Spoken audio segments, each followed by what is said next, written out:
Hello everyone, আসসালামু আলাইকুম। তো আজকের ব্লগটি শুরু হতে যাচ্ছে আমাদের গ্রামের রাস্তা নিয়ে। মূলত আমাদের এই রাস্তাটি অনেক আগের এবং পুরানা। সেটি অনেক আগে অনেক সমস্যা ছিল, মানুষের চলাচলের অনেকটাই কষ্ট হতো, আমাদেরও কষ্ট হতো। অবশেষে আলহামদুলিল্লাহ আমাদের রাস্তাটির কাজ চলমান। কিছুদিন আগে আপনাদের মাঝে আমি ফুয়াদ একটি ভিডিও, তো রাস্তাটি খোঁড়া হয়েছিল, তো অবশেষে আলহামদুলিল্লাহ দেখতে পারছেন রাস্তাটির মধ্যে ইট বিছানো হয়েছে এবং তার নিচে গিট্টি দেওয়ানো হয়েছে। তো সেই বিষয়গুলোই আপনাদের মাঝে আমি তুলে ধরার জন্য ভিডিওটি মূলত ধারণ করা। কেননা যে একটা রাস্তা তৈরি করে কিভাবে কি সিস্টেমে, তো আজকে দেখলাম ফাঁকা স্থান, তো এই জন্য আর কি মূলত ভিডিও তৈরি করা। দেখেন রাস্তাটি অনেক সুন্দর এবং বাঁধের মতো করে বাঁধা হয়েছে দুই সাইডের মধ্যে। অবশেষে রাস্তার কাজ চলমান। দেখেন গ্রামের দৃশ্য অনেকটাই মাশাআল্লাহ অনেক সুন্দর এবং প্রাকৃতিক পরিবেশের মধ্যে আমাদের গ্রামটি অবস্থিত।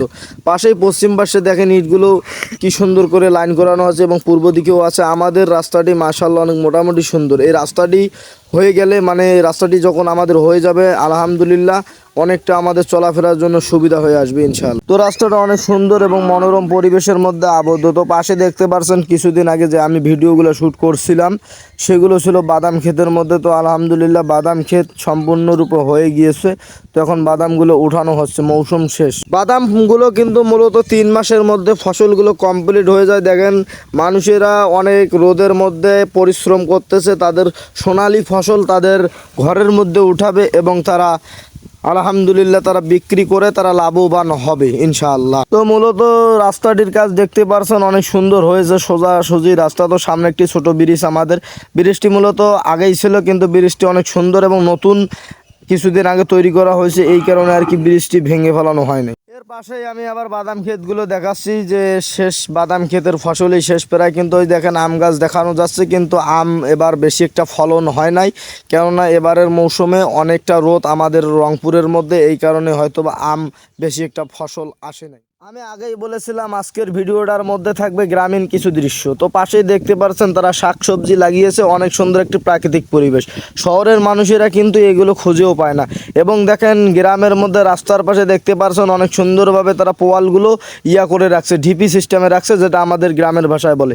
এর পাশেই আবার একটি অনেক সুন্দর একটি পুকুরটির ভিডিওটা ধারণ করলাম। মাশাআল্লাহ অনেক সুন্দর, অপূর্ব একটি ক্যামেরা এবং ভিডিওটির রেজুলেশন অনেক সুন্দর আসলো। আর একটি বিষয় না বললেই নয়, তারপরেও আমাকে বলতে হয়, আমাদের গ্রামটি মাশাআল্লাহ অনেক সবুজে শ্যামলে প্রকৃতির মাঝে ভরা। যেখানেই যাবেন অনেকটা রোদের মধ্যেও থাকলে আপনি ছায়ার মধ্যে আসতে পারবেন, কিন্তু অনেক স্থানে গেলে কীরকম হয় অনেকটা মরুভূমির মতো দেখা যায়। কিন্তু আসলে আমাদের গ্রামটা অনেক সুন্দর এবং মনোরম পরিবেশ। দেখতে পাচ্ছেন আমি রোদের মধ্যে আছি কিন্তু আমি একটু ছায়া পাইলাম। ঠিক সেরকমই অনেক স্থানে আমি গিয়েছি কিন্তু সেখানকার অবস্থা আসলে অনেক ভয়াবহ এবং খারাপ। কি আর বলবো রে ভাই, আমরা গ্রামের মানুষ, গ্রামে থাকি, গ্রাম নিয়েই ভিডিও তৈরি করি। আমাদের ভিডিওগুলো আসলে যদি আপনাদের ভালো লাগে অবশ্যই লাইক কমেন্ট শেয়ারের মাধ্যমে পাশে থাকবেন, কেননা ভালোবাসা দিলে ভালোবাসা মেলে। এটা ফেসবুক প্ল্যাটফর্ম, এখানে হিংসা নয়, একে অন্যের পাশে থেকে এগিয়ে যেতে হয়। আমাদের এই রাস্তাটির লোকেশন যদি আপনাদের এই রাস্তাটি ভালো লাগে এবং এর রাস্তার কাজ আর মাত্র 2 মাসের মধ্যেই ইনশাল্লাহ কমপ্লিট হয়ে যাবে।